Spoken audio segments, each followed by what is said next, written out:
ਜਿਹੜਾ ਫਰੂਟ ਪਹਿਲਾਂ 20 ਰੁਪਏ ਵਿਕਦਾ ਸੀ ਉਹ ਪ੍ਰੀਮੀਅਮ ਰੇਟ ਤੇ ਹੁਣ ਉਹਨਾਂ ਦਾ 22 ਰੁਪਏ 24 ਰੁਪਏ ਦੀ ਕੁਆਲਿਟੀ ਆਉਗੀ। ਬਿਲਕੁਲ ਜੀ, ਓਬਵੀਅਸਲੀ ਜਿਹੜੀ ਤੁਸੀਂ ਇਹ ਚਿੱਟਾ ਹਿੱਸਾ ਦੇਖ ਰਹੇ ਹੈਗੇ ਹੋ, ਸੋ ਇਹ ਨੈਚੁਰਲ ਈਸਟ ਹੈਗੀ। ਇਜ਼ਰਾਈਲ ਦੇ ਅੰਦਰ ਨੈਚੁਰਲ ਈਸਟ ਸ਼ੈਲਫ ਲਾਈਫ ਵਧਾਉਣ ਲਈ, ਪਲੱਸ ਫਰੂਟ ਫਲਾਈ ਨੂੰ ਕੰਟਰੋਲ ਕਰਨ ਲਈ, ਪਲੱਸ ਹੋਰ ਜਿਹੜੀਆਂ ਫਫੂੰਦ ਦੀਆਂ ਬਿਮਾਰੀਆਂ ਹੈਗੀਆਂ ਉਸ ਨੂੰ ਕੰਟਰੋਲ ਕਰਨ ਲਈ ਈਸਟ ਯੂਜ਼ ਹੁੰਦੀ ਹੈ। 2003 ਦੇ ਵਿੱਚ ਦਾ ਵੈਸੇ ਮਲੇਸ਼ੀਆ ਦੇ ਇੱਕ ਫਾਰਮਰ ਕਮ ਸਾਇੰਟਿਸਟ ਹੈਗੇ ਸੀ, ਉਹਨਾਂ ਨੂੰ ਫੂਡ ਪ੍ਰਾਈਜ਼ ਵੀ ਮਿਲ ਚੁੱਕਿਆ ਹੈ।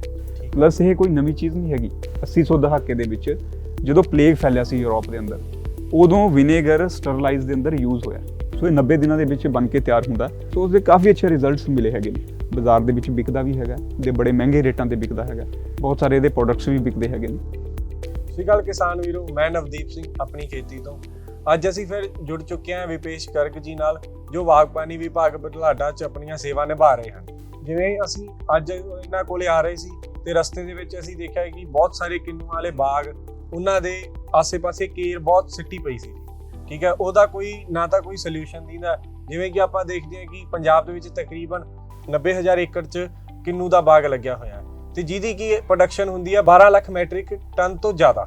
ਠੀਕ ਹੈ, ਜਿਹਦੀ ਜੇ ਆਪਾਂ ਕੋਈ 20% ਵੀ ਕਹੀਏ ਜਾਂ 30% ਤੱਕ ਜੇ ਉਹਦੀ ਕੇਅਰ ਨਿਕਲਦੀ ਹੈ ਤਾਂ ਤਕਰੀਬਨ 3 ਤੋਂ 4 ਲੱਖ ਮੈਟ੍ਰਿਕ ਟਨ ਬਣਦੀ ਹੈ। ਜਿਹਦਾ ਵੀ ਉਹਦਾ ਕੋਈ ਹੱਲ ਨਹੀਂ ਆਉਂਦਾ ਤਾਂ ਫਾਰਮਰਸ ਨੂੰ ਸਿੱਟਣੇ ਪੈਂਦੇ ਹਨ। ਤੇ ਉਹਦਾ ਕਮਰਸ਼ੀਅਲ ਜਾਂ ਕੋਈ ਉਹਦੀ ਇਨਕਮ ਵਾਸਤੇ ਆਪਾਂ ਗੱਲਬਾਤ ਕਰਦੇ ਹਾਂ ਵਿਪੇਸ਼ ਗਰਗ ਜੀ ਨਾਲ, ਜੋ ਕਿ ਉਹ ਕੇਰ ਤੋਂ ਜਾਂ ਹੋਰ ਕਿਸੇ ਵੇਸਟ ਤੋਂ ਬਾਇਓ ਐਨਜ਼ਾਈਮ ਬਣਾਉਂਦੇ ਹਨ। ਸੋ ਜਿੱਦਾਂ ਤੁਸੀਂ ਦੱਸਿਆ ਕਿ ਪੰਜਾਬ ਦੇ ਵਿੱਚ 90,000 ਕਿੱਲਿਆਂ ਤੋਂ ਵੱਧ ਚ ਕਿੰਨੂ ਜਾਂ ਸਿਟਰਸ ਆਪਣੇ ਨਿੰਬੂ ਜਾਤੀ ਦੇ ਫਲ ਹੈਗੇ ਨੇ। ਦੇ ਆਪਾਂ 20 ਤੋਂ 30% ਵੀ ਸ਼ੁਰੂ ਤੋਂ ਲੈ ਕੇ, ਜਿੱਦਾਂ ਅਪ੍ਰੈਲ 'ਚ ਇਹਦੀ ਫਲਾਰ ਬੋਡੀ ਇਨੀਸ਼ੀਏਸ਼ਨ ਹੋ ਜਾਂਦੀ ਹੈ ਦੇ ਲਗਭਗ ਇਹ ਮਤਲਬ 9-10 ਮਹੀਨੇ ਇਹਦਾ ਸਾਈਕਲ ਹੈਗਾ ਫੁੱਲ ਤੋਂ ਲੈ ਕੇ ਜਿਹੜਾ ਫਲ ਤੱਕ। ਸੋ ਆਪਾਂ ਉਸ ਦੇ ਵਿੱਚ ਗੱਲ ਕਰੀਏ ਤਾਂ ਕਾਫੀ ਜਿਹੜੀ ਫਸਟ ਸਟੇਜ ਦੀ ਡ੍ਰੌਪ ਹੈਗੀ ਹੈ, ਸੈਕਿੰਡ ਸਟੇਜ ਦੀ ਡ੍ਰੌਪ ਹੈਗੀ ਹੈ, ਤੀਸਰੇ ਸਟੇਜ ਦੀ ਡ੍ਰੌਪ ਹੈਗੀ, ਜਾਂ ਫਿਰ ਜਦੋਂ ਕਿੰਨੂ ਟੁੱਟਦਾ ਹੈਗਾ ਉਸ ਤੋਂ ਬਾਅਦ ਵੀ ਕੁਛ ਜਿਵੇਂ ਥੋੜ੍ਹਾ ਬਹੁਤ ਖਰਾਬ ਜਿਹੜਾ ਫਲ ਹੁੰਦਾ ਉਹ ਨਿਕਲ ਜਾਂਦਾ ਹੈਗਾ। ਸੋ ਜਿਹੜੀ ਫਸਟ ਸਟੇਜ ਦੀ ਡ੍ਰੌਪ ਹੈਗੀ ਆ ਉਹ ਅੱਜ ਕੱਲ੍ਹ ਵਿਕਣ ਲੱਗੀ ਹੈਗੀ ਹੈ।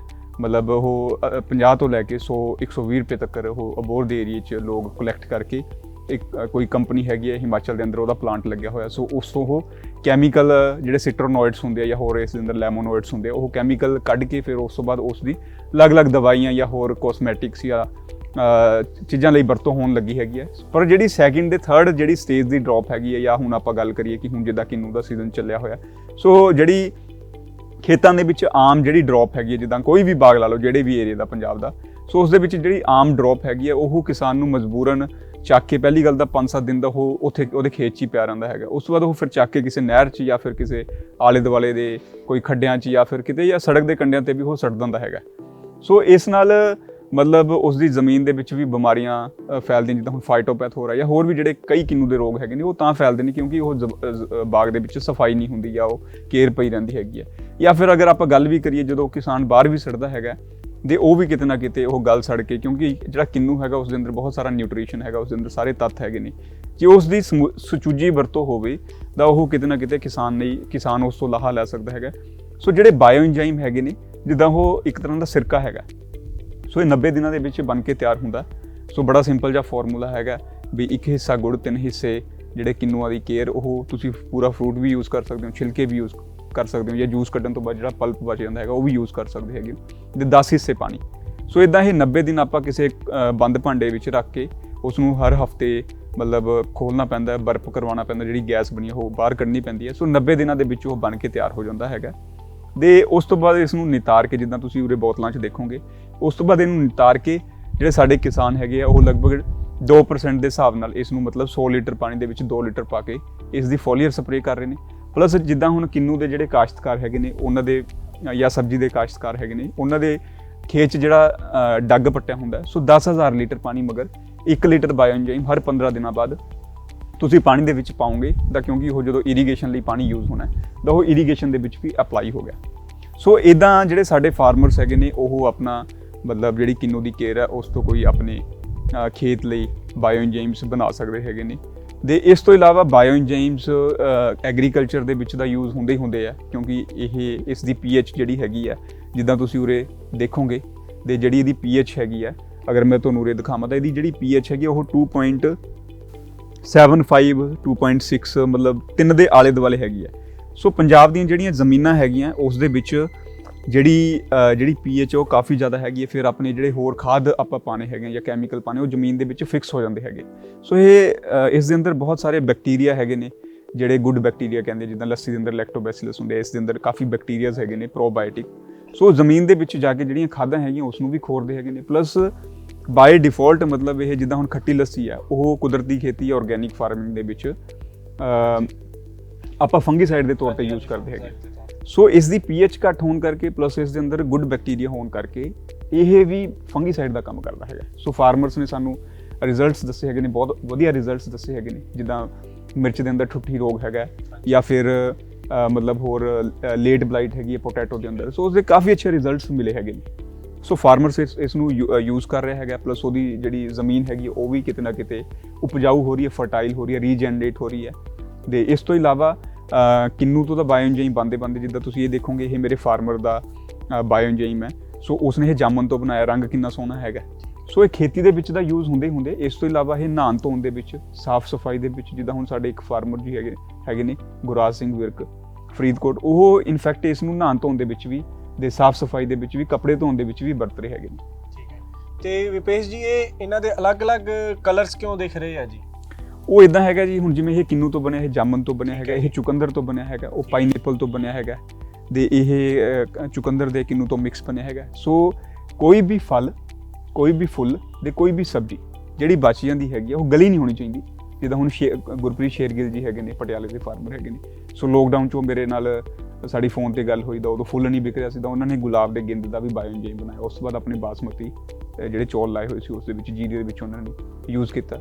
ਬਹੁਤ ਸਾਡੇ ਫਾਰਮਰਸ ਨੇ ਉਹ ਆਵਲੇ ਤੋਂ ਬਣਾ ਰਹੇ ਨੇ, ਅਮਰੂਦਾਂ ਤੋਂ ਬਣਾ ਰਹੇ ਨੇ, ਟਮਾਟਰ ਤੋਂ ਮੈਂ ਆਪ ਖੁਦ ਘਰੇ ਬਣਾਇਆ ਹੈਗਾ ਸੀ। ਸੋ ਕੋਈ ਵੀ ਫਲ ਫੁੱਲ ਸਬਜ਼ੀ ਇਸ ਨੂੰ ਯੂਜ਼ ਕਰ ਸਕਦੇ, ਜਿਹੋ ਜਿਹਾ ਉਹਦਾ ਰੰਗ ਹੁੰਦਾ ਉਹ ਜਿਹਾ ਹੀ ਮਤਲਬ ਉਹਦਾ ਰੰਗ ਪ੍ਰੋਡਕਟ ਦਾ ਰੰਗ ਜੀ ਮਿਲਦਾ। ਜੀ। ਠੀਕ ਹੈ। ਇਹਦੇ ਜੀ ਜਿਵੇਂ ਤੁਸੀਂ ਫਰੂਟਸ ਦੱਸਤਾ, ਠੀਕ ਹੈ, ਉਹਨਾਂ ਨੇ ਜਿਵੇਂ ਸ਼ੇਰਗਿੱਲ ਨੇ ਫਲਾਵਰਸ ਤੋਂ ਬਣਾਇਆ ਜੀ ਉਹਨਾਂ ਨੇ, ਤੇ ਵੈਜੀਟੇਬਲਸ ਤੋਂ ਵੀ ਤਕਰੀਬਨ ਆਪਾਂ ਵਰਤ ਸਕਦੇ ਹਾਂ ਜੀ? ਬਿਲਕੁਲ ਜੀ। ਦੇਖੋ ਵੈਸੇ ਬਾਇਓਐਨਜ਼ਾਈਮ ਕੋਈ ਨਵੀਂ ਚੀਜ਼ ਨਹੀਂ ਹੈਗੀ। 2003 ਦੇ ਵਿੱਚ ਦਾ ਵੈਸੇ ਮਲੇਸ਼ੀਆ ਦੇ ਇੱਕ ਫਾਰਮਰ ਕਮ ਸਾਇੰਟਿਸਟ ਹੈਗੇ ਸੀ, ਉਹਨਾਂ ਨੂੰ ਫੂਡ ਪ੍ਰਾਈਜ਼ ਵੀ ਮਿਲ ਚੁੱਕਿਆ ਹੈ। ਸੋ ਹੁਣ ਆਪਾਂ 2022 ਦੇ ਵਿੱਚ ਬੈਠੇ ਹਾਂ। ਸੋ ਲਗਭਗ 19-20 ਸਾਲ ਪਹਿਲਾਂ ਜਿਹੜੀ FAO ਹੈਗੀ ਉਸਨੇ ਤਾਂ ਫਾਰਮਰ ਨੂੰ ਰੈਕੋਗਨਾਈਜ਼ ਵੀ ਕੀਤਾ। ਸੋ ਆਪਾਂ ਇਹ ਪਹਿਲੀ ਗੱਲ ਇਹ ਹੈਗਾ ਕਿ ਆਪਾਂ 20-22 ਸਾਲ ਪਿੱਛੇ ਚੱਲ ਰਹੇ ਹੈਗੇ। ਦੂਸਰੀ ਗੱਲ ਇਹ ਹੈਗੀ ਹੈ ਕਿ ਇਹ ਆਪਣੇ ਜਿਹੜੇ ਅਰਬਨ ਗਾਰਡਨਰਸ ਹੈਗੇ, ਜਿੱਦਾਂ ਹੁਣ ਆਪਾਂ ਨੂੰ ਪਤਾ ਬੈਂਗਲੋਰ ਵਰਗੀਆਂ ਸਿਟੀਆਂ ਹੈਗੀਆਂ, ਸੋ ਉੱਥੇ ਅਰਬਨ ਗਾਰਡਨਰਸ ਬਹੁਤ ਜ਼ਿਆਦਾ ਹੈਗੇ ਨੇ। ਸੋ ਉੱਥੇ ਇਹ ਬਣਦਾ ਹੈਗਾ। ਸੋ ਫਿਰ DD ਕਿਸਾਨ ਦਾ ਬਹੁਤ ਮਸ਼ਹੂਰ ਪ੍ਰੋਗਰਾਮ ਹੈਗਾ ਛੱਤ ਪਰ ਬਾਗਬਾਨੀ। ਸੋ ਮੈਂ ਉੱਥੇ ਇਹ ਦੇਖਿਆ ਸੀ ਅੱਜ ਤੋਂ 3-4 ਸਾਲ ਪਹਿਲਾਂ। ਠੀਕ ਹੈ ਜੀ। ਸੋ ਸਭ ਤੋਂ ਪਹਿਲਾਂ ਮੈਂ ਆਪਣੇ ਘਰੇ ਬਣਾਇਆ, ਉਸ ਤੋਂ ਬਾਅਦ ਇਹ ਮਤਲਬ ਕੁਦਰਤੀ ਤੌਰ ਤੇ ਹੋਇਆ, ਕੋਈ ਇੰਟੈਂਸ਼ਨਲੀ ਨਹੀਂ ਆਪਾਂ ਇਹ ਪ੍ਰੋਜੈਕਟ ਨੂੰ ਫਲੋਟ ਕੀਤਾ ਵੇਸਟ ਟੂ ਵੈਲਥ। ਇੱਕ ਵਾਰੀ ਮੈਂ ਆਪਣੇ ਕਿਸੇ ਅੱਜ 2 ਸਾਲ ਪਹਿਲਾਂ ਮੈਂ ਕਿਸੇ ਆਪਣੇ ਕਿਸਾਨ ਦੇ ਖੇਤ 'ਚ ਖੜਿਆ ਸੀ ਤੇ ਮੈਂ ਦੇਖਿਆ ਕਿੰਨੂ ਬਹੁਤ ਜ਼ਿਆਦਾ ਡਿੱਗਿਆ ਪਿਆ ਸੀ। ਸੋ ਮੈਂ ਉਹਨੂੰ ਸਿੰਪਲੀ ਆਈਡੀਆ ਦਿੱਤਾ, ਮੈਂ ਕਿਹਾ ਯਾਰ ਮੈਂ ਘਰੇ ਬਾਇਓਐਨਜ਼ਾਈਮ ਬਣਾਉਣਾ ਹੈਗਾ, ਕੀ ਤੂੰ 200-400 ਲੀਟਰ, ਕਿਉਂਕਿ ਉਹ ਬੰਦਾ ਆਰਗੈਨਿਕ ਫਾਰਮਿੰਗ ਹੀ ਕਰਦਾ ਹੈਗਾ। ਠੀਕ ਹੈ ਜੀ। ਸੋ ਉਸਨੂੰ ਮੈਂ ਆਈਡੀਆ ਫਲੋਟ ਕੀਤਾ, ਉਹਨੂੰ ਮੈਂ ਕਿਹਾ 200 ਲੀਟਰ ਬਣਾਉਣ ਲਈ ਸੀ, ਪਰ ਉਸਨੇ 2000 ਲੀਟਰ ਬਾਇਓਐਨਜ਼ਾਈਮ ਬਣਾਇਆ ਤੇ ਆਪਦੇ ਖੇਤ 'ਚ ਡਿਪਲੋਏ ਕੀਤਾ। ਠੀਕ ਹੈ ਜੀ। ਸੋ ਜਦੋਂ ਉਸਨੇ ਡਿਪਲੋਏ ਕੀਤਾ ਤਾਂ ਅਸੀਂ ਹੋਰ ਫਾਰਮਰਸ ਨੂੰ ਵੀ ਕਹਿਣ ਲੱਗੇ। ਜਦੋਂ ਹੋਰ ਫਾਰਮਰਸ ਨੂੰ ਕਿਹਾ, ਜਿੱਦਾਂ ਹੁਣ ਮਲ ਸਿੰਘ ਵਾਲਾ ਪਿੰਡ ਹੈਗਾ ਮੇਰੇ ਬਲੋਕ ਦਾ, ਉੱਥੇ ਮੈਨੂੰ ਲੱਗਦਾ ਇਹੋ ਜਿਹਾ ਕੋਈ ਫਾਰਮਰ ਨਹੀਂ ਹੈਗਾ, ਉੱਥੇ 200-250 ਕਿੱਲੇ ਸਬਜ਼ੀ ਲੱਗਦੀ ਹੈਗੀ, ਇਹਦੇ ਬਾਗ ਹੈਗਾ। ਇਹੋ ਜਿਹਾ ਕੋਈ ਬੰਦਾ ਨਹੀਂ ਹੈਗਾ ਜਿਹੜਾ ਬਾਇਓਐਨਜ਼ਾਈਮਸ ਨਹੀਂ ਬਣਾਉਂਦਾ ਹੈਗਾ। ਉਹਨਾਂ ਨੂੰ ਰਿਜ਼ਲਟਸ ਮਿਲ ਰਹੇ ਹੈਗੇ ਨੇ। ਇਨਫੈਕਟ ਹੁਣ ਮਲ ਸਿੰਘ ਵਾਲਾ ਦਾ ਉਹ ਆਪਣੇ ਨਰਮੇ ਤੇ, ਕਣਕ ਤੇ, ਦੇ ਝੋਨੇ ਤੇ ਸਭ ਤੇ ਸਪਰੇਅ ਕਰ ਰਹੇ ਹੈਗੇ ਨੇ। ਸੋ ਅਸੀਂ ਸਿੰਪਲੀ ਇਸ ਨੂੰ ਸਕੇਲ ਅਪ ਕੀਤਾ ਹੈਗਾ। ਪਹਿਲਾਂ ਬਹੁਤੇ ਵੱਡੇ ਲੈਵਲ ਤੇ ਫਾਰਮਿੰਗ ਲੈਵਲ ਤੇ ਨਹੀਂ ਇਹਨੂੰ ਯੂਜ਼ ਹੋਇਆ ਸੀ, ਗਾਰਡਨਿੰਗ ਲੈਵਲ ਤੇ ਯੂਜ਼ ਹੁੰਦਾ ਹੈ, ਬਾਜ਼ਾਰ ਦੇ ਵਿੱਚ ਵਿਕਦਾ ਵੀ ਹੈਗਾ ਤੇ ਬੜੇ ਮਹਿੰਗੇ ਰੇਟਾਂ ਤੇ ਵਿਕਦਾ ਹੈਗਾ, ਬਹੁਤ ਸਾਰੇ ਇਹਦੇ ਪ੍ਰੋਡਕਟਸ ਵੀ ਵਿਕਦੇ ਹੈਗੇ ਨੇ। ਅਸੀਂ ਸਿਰਫ ਉਰੇ ਇੱਕ ਮਤਲਬ ਫਾਰਮਰਸ ਨੂੰ ਇਧਰਲੇ ਪਾਸੇ, ਤਾਂ ਕਿ ਉਹਦੀ ਜਿਹੜੀ ਵੇਸਟ ਹੈਗੀ ਆ ਉਹ ਵੀ ਯੂਜ਼ ਹੋ ਜੇ, ਇਨਵਾਇਰਨਮੈਂਟ ਵੀ ਸਾਫ਼ ਰਵੇ, ਪਲੱਸ ਜਦੋਂ ਉਹਦੀ ਜਿਹੜੇ ਖਰਚੇ ਹੈਗੇ ਨੇ ਉਹ ਘਟਣ, ਪਲੱਸ ਮਤਲਬ ਜ਼ਮੀਨ ਜਿਹੜੀ ਹੈ ਨਾ, ਆਪਾਂ ਹੁਣ ਪੰਜਾਬ ਗੁਰਬਾਣੀ ਦਾ ਇਹ ਜਿਹਾ ਕੋਈ ਗੁਰੂ ਘਰ ਨਹੀਂ ਹੈਗਾ ਜਿਹੜਾ ਡੇਲੀ ਨਹੀਂ ਬੋਲਦਾ ਪਵਨ ਗੁਰੂ ਪਾਣੀ ਪੀਤਾ ਮਾਤਾ ਧਰ ਮੰਨਦਾ ਨਾ। ਸੋ ਕਿਤੇ ਨਾ ਕਿਤੇ ਜਿਹੜਾ ਉਹ ਬਾਬੇ ਨਾਨਕ ਨੇ ਆਪਾਂ ਨੂੰ ਸਾਰੀਆਂ ਗੱਲਾਂ ਕਹੀਆਂ ਹੈਗੀਆਂ। ਦੇ ਸਰਕਾਰ ਦਾ ਵੀ ਇਹ ਮਤਲਬ ਸਰਕਾਰ ਜਾਂ ਸਾਡਾ ਡਿਪਾਰਟਮੈਂਟ ਇਸ ਚੀਜ਼ ਤੇ ਜ਼ੋਰ ਦਿੰਦਾ ਹੈਗਾ ਕਿ ਕਿਸਾਨ ਦੀ ਇਨਕਮ ਵਧੇ, ਪਲੱਸ ਜਿਹੜੀ ਉਹਦੀ ਵੇਸਟ ਹੈਗੀ ਉਸ ਤੋਂ ਵੈਲਥ ਕ੍ਰੀਏਟ ਹੋਵੇ। ਸੋ ਉਸ ਦੇ ਵਿੱਚ ਸਭ ਦੇ ਵਿੱਚ ਬੜਾ ਸਹਾਇਕ ਹੈਗਾ। ਦੇ ਹੋਰ ਵੀ ਇਹਦੇ ਬਹੁਤ ਸਾਰੇ ਵਰਤੋਂ ਹੈਗੇ ਆ, ਯੂਜ਼ ਹੈਗੇ ਆ। ਤੇ ਇਹਦੇ ਨਾਲ ਜੀ ਤੁਸੀਂ ਐਗਰੀਕਲਚਰ ਦਾ ਤੁਸੀਂ ਦੱਸਤਾ, ਠੀਕ ਹੈ, ਜਿਵੇਂ ਗੁਰਾਜ ਸਿੰਘ ਜੀ ਦਾ ਤੁਸੀਂ ਜ਼ਿਕਰ ਕੀਤਾ ਕਿ ਉਹਨਾਂ ਨੇ ਵੀ ਤੁਹਾਡੇ ਤੋਂ ਟ੍ਰੇਨਿੰਗ ਲੈ ਕੇ, ਤੁਸੀਂ ਦੱਸਿਆ ਫੋਨ ਤੇ ਟ੍ਰੇਨਿੰਗ ਲੈ ਕੇ ਉਹਨਾਂ ਨੇ ਜੀ। ਬਣਾਇਆ। ਤਕਰੀਬਨ ਉਹ ਵੀ ਕਹਿੰਦੇ ਆ ਕਿ ਅਸੀਂ ਤਕਰੀਬਨ 7000 ਲੀਟਰ ਮੇਰੇ ਕੋਲ ਤਿਆਰ ਹੈਗਾ ਜੀ, ਤਕਰੀਬਨ ਜ਼ਿਆਦਾ, ਜੀ ਜੀ ਠੀਕ ਹੈ। ਉਹਨਾਂ ਦੀ ਇਨਕਮ ਤੇ ਵੀ ਜੀ, ਉਹ ਜੇ ਉਹਨੂੰ ਰੂਟੀਨ 'ਚ ਯੂਜ਼ ਕਰਨਗੇ ਉਹਦੇ ਨਾਲ ਇਨਕਮ ਤੇ ਵੀ ਫਰਕ ਪਊਗਾ ਤੇ ਪ੍ਰੋਫਿਟ ਵੀ ਵਧੂਗਾ ਜੀ ਉਹਨਾਂ ਦਾ। ਓਬਵੀਅਸਲੀ ਜੀ, ਹੁਣ ਜਦੋਂ ਉਹ ਆਪਣਾ ਕੈਮੀਕਲ ਘੱਟ ਕਰਨਗੇ, ਹਾਂਜੀ ਪਲੱਸ ਜੇ ਹੁਣ ਆਪਾਂ ਕਹੀ ਜਾਂਦੇ ਹਾਂ ਵੀ ਇਹ ਜ਼ਮੀਨ ਦੇ ਵਿੱਚ ਪਈ ਖਾਦ ਨੂੰ ਖੋਰਦਾ ਹੈਗਾ, ਹਾਂਜੀ, ਸੋ ਓਬਵੀਅਸਲੀ ਮੰਨ ਲਓ ਹੁਣ ਉਹਨਾਂ ਨੇ ਆਪਣਾ ਕੈਮੀਕਲ ਲੋਡ 50% ਘੱਟਤਾ, ਠੀਕ ਹੈ ਜੀ। ਉਹਨਾਂ ਜਿਹੜਾ ਫਰੂਟ ਪਹਿਲਾਂ 20 ਰੁਪਏ ਵਿਕਦਾ ਸੀ ਉਹ ਪ੍ਰੀਮੀਅਮ ਰੇਟ ਤੇ ਹੁਣ ਉਹਨਾਂ ਦਾ 22 ਰੁਪਏ, ਕਿ ਉਹਨਾਂ ਦੇ 24 ਫਰੂਟ ਰੁਪਏ। ਦੀ ਕੁਆਲਿਟੀ ਆਊਗੀ ਬਿਲਕੁਲ ਜੀ, ਇਹਦੇ ਨਾਲ। ਓਬਵੀਅਸਲੀ ਜਿਹੜੀ ਤੁਸੀਂ ਇਹ ਚਿੱਟਾ ਹਿੱਸਾ ਦੇਖ ਰਹੇ ਹੈਗੇ ਹਾਂਜੀ, ਹੋ, ਸੋ ਇਹ ਨੈਚੁਰਲ ਈਸਟ ਹੈਗੀ। ਠੀਕ ਹੈ ਜੀ। ਇਜ਼ਰਾਈਲ ਦੇ ਅੰਦਰ ਨੈਚੁਰਲ ਈਸਟ ਸ਼ੈਲਫ ਲਾਈਫ ਵਧਾਉਣ ਲਈ, ਹਾਂਜੀ, ਪਲੱਸ ਫਰੂਟ ਫਲਾਈ ਨੂੰ ਕੰਟਰੋਲ ਕਰਨ ਲਈ, ਪਲੱਸ ਹੋਰ ਜਿਹੜੀਆਂ ਫਫੂੰਦ ਦੀਆਂ ਬਿਮਾਰੀਆਂ ਹੈਗੀਆਂ ਉਸ ਨੂੰ ਕੰਟਰੋਲ ਕਰਨ ਲਈ ਈਸਟ ਯੂਜ਼ ਹੁੰਦੀ ਹੈ। ਠੀਕ ਹੈ। ਇਸ ਦੇ ਅੰਦਰ ਕੁਦਰਤੀ ਈਸਟ ਹੈਗੀ ਹੈ। ਦੀਆ ਮਿਰਜ਼ਾ ਕਿਸੇ ਕੰਪਨੀ ਦੀ ਬ੍ਰਾਂਡ ਐਂਬੈਸਡਰ ਹੈਗੀ ਜਿਹੜੇ ਬਾਇਓ ਇੰਜੀਨਸ ਬਣਾਉਂਦੇ ਹੈਗੇ ਨੇ। ਸੋ ਫਾਰਮਰਸ ਓਬਵੀਅਸਲੀ ਉਹਨਾਂ ਦੇ ਖਰਚੇ ਘਟਣਗੇ, ਉਹਨਾਂ ਦੀ ਫਰੂਟ ਕੁਆਲਿਟੀ ਵਧੇਗੀ, ਪ੍ਰੀਮੀਅਮ ਮਿਲੇਗਾ। ਪਲੱਸ ਜਿੱਦਾਂ ਹੁਣ ਗੁਰਾਜ ਸਿੰਘ ਜੀ ਦੀ ਤੁਸੀਂ ਗੱਲ ਕੀਤੀ ਹੈ ਤਾਂ ਉਹ ਇਨਫੈਕਟ ਆਪਣੇ ਕੱਪੜੇ ਵੀ ਬਾਇਓ ਇੰਜਾਈਮ ਨਾਲ ਧੋਣ ਲੱਗੇ ਹੈਗੇ। ਸੋ ਅਸੀਂ ਤਾਂ ਚਾਹੁੰਦੇ ਹੈਗੇ ਕਿ ਫਾਰਮਰਸ ਵੱਧ ਤੋਂ ਵੱਧ ਆਪਣੇ ਕੋਆਪਰੇਟਿਵਸ ਐਸੋਸੀਏਸ਼ਨਸ ਬਣਾ ਕੇ ਆਪਣੇ ਪ੍ਰੋਡਕਟ ਬਣਾਉਣ ਦੇ, ਥੋੜੀ ਬਹੁਤ ਜੇ ਇੰਸਟੀਟਿਊਸ਼ਨਸ ਇਸ ਨੂੰ ਵੈਲੀਡੇਟ ਕਰ ਦੇਣ, ਜਿੱਦਾਂ ਹੁਣ ਸਾਡੇ ਮਹਿਕਮੇ ਨੇ। ਸੋ ਡਾਇਰੈਕਟਰ ਬਾਗਬਾਨੀ ਮੈਡਮ ਸ਼ੈਲੇਂਦਰ ਕੌਰ ਜੀ ਬਹੁਤ ਇੰਟਰਸਟ ਲੈਂਦੇ ਹੈਗੇ ਨੇ ਇਸ ਪ੍ਰੋਜੈਕਟ ਦੇ ਵਿੱਚ, ਠੀਕ ਹੈ ਜੀ। ਤੇ ਉਹਨਾਂ ਨੇ NBRI ਜਿਹੜਾ ਲਖਨਊ ਹੈਗਾ, ਇਨਫੈਕਟ ਉਹਨਾਂ ਨੂੰ ਲਿਖਿਆ ਵੀ ਹੈਗਾ ਸੀ ਮਹਿਕਮੇ ਵੱਲੋਂ ਕਿ ਬਈ ਇਸ ਤੇ ਕੀ ਕੰਮ ਹੋ ਸਕਦਾ, ਹੋਰ ਇਸ ਤੋਂ ਕਿੱਦਾਂ ਪ੍ਰੋਡਕਟ ਡਿਵੈਲਪਮੈਂਟ ਹੋ ਸਕਦੇ ਆ, ਪਲੱਸ ਇਸ ਦੇ ਮਾਈਕਰੋ ਇਵੈਲੂਏਸ਼ਨ ਦੇ, ਇਸ ਤੋਂ ਹੋਰ ਇਹਦੀ ਵੈਲੀਡੇਸ਼ਨ ਸਾਨੂੰ ਮਿਲ ਜੇ। ਵੈਸੇ ਜਿਹੜਾ national centre of organic farming ਹੈਗਾ ਗਾਜ਼ੀਆਬਾਦ ਹੈਗਾ, ਉਸ ਦੀ ਗੈਜ਼ਟਡ ਨੋਟੀਫਿਕੇਸ਼ਨ ਦੇ ਅਕੋਰਡਿੰਗ ਆਪਾਂ ਇਹ ਸਾਰੀਆਂ ਚੀਜ਼ਾਂ, ਮਤਲਬ ਇਹ ਆਪਣੀ ਇੰਡੀਜਨਸ ਨੌਲੇਜ ਦਾ ਪਾਰਟ ਹੈਗਾ, ਇਹ ਆਪਣੀ ਜੱਦੀ ਨੌਲੇਜ ਦਾ ਪਾਰਟ ਹੈਗਾ।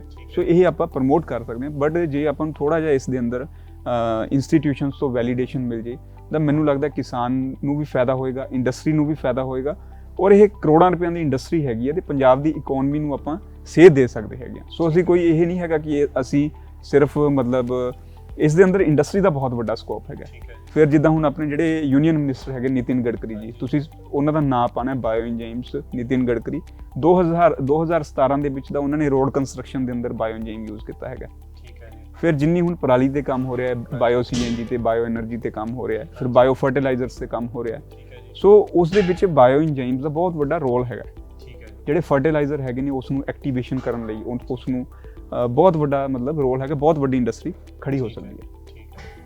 ਜਿਵੇਂ ਕਿ ਤੁਸੀਂ ਦੇਖਿਆ ਕਿ ਬਾਇਓ ਐਨਜ਼ਾਈਮ ਬਾਰੇ ਵਿਪੇਸ਼ ਜੀ ਨੇ ਬਹੁਤ ਵਧੀਆ ਚੰਗੀ ਜਾਣਕਾਰੀ ਦਿੱਤੀ ਤੇ ਆਪਾਂ ਕਿਵੇਂ ਉਹਨੂੰ ਯੂਜ਼ ਕਰਕੇ, ਠੀਕ ਹੈ, ਆਪਦਾ ਪ੍ਰੋਡਕਟਸ ਵੀ ਆਰਗੈਨਿਕ ਕਰ ਸਕਦੇ ਹਾਂ ਤੇ ਆਪਦੀ ਇਨਪੁਟ ਘਟੂਗੀ ਤੇ ਆਊਟਪੁੱਟ ਵਧੂਗੀ।